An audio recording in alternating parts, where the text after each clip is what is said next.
I want to look at your Senate race here in Georgia. Millions of people, not just in the state of Georgia, but all over the country, waking up this morning paying very close attention to this one. Right now, you can see the margin between incumbent Senator Raphael Warnock and Herschel Walker, his Republican challenger, right at about 34,000 votes. So it appears likely that this will be headed to a runoff.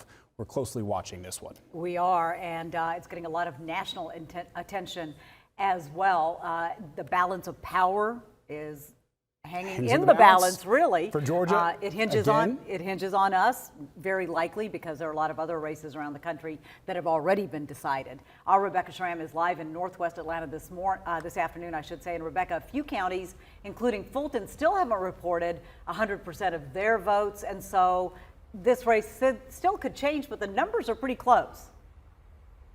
Right, Gravir and Rob, there's one precinct, it looks like it's in the Union City area here in Fulton County, that hasn't turned in its full results. Otherwise, all the voting machines, they're now back in storage here after yesterday's election. But you know what? Not for long. Machines across the state will very likely be coming right back out soon for early voting in the Senate runoff election.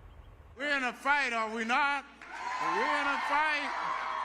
Get ready for 4 more weeks of intense politics featuring 2 men, neither of whom got to make a victory speech Tuesday night. So y'all just hang in there. I'm feeling good. I do. I'm telling you right now, I'm like Ricky Bobby. I don't come to lose.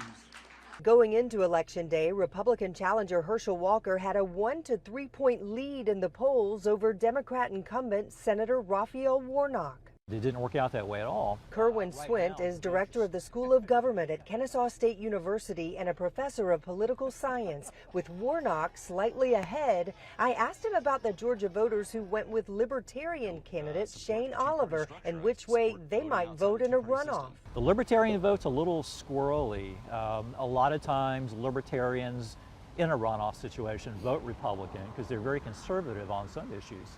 But a lot of Libertarian voters just don't come back out for the runoff. He says the Warnock-Walker runoff will generate enormous national interest. Because Georgia is once again going to be in the spotlight with the power to decide which party runs the U.S. Senate. It's just going to be a multi-million-dollar sprint to December 6th.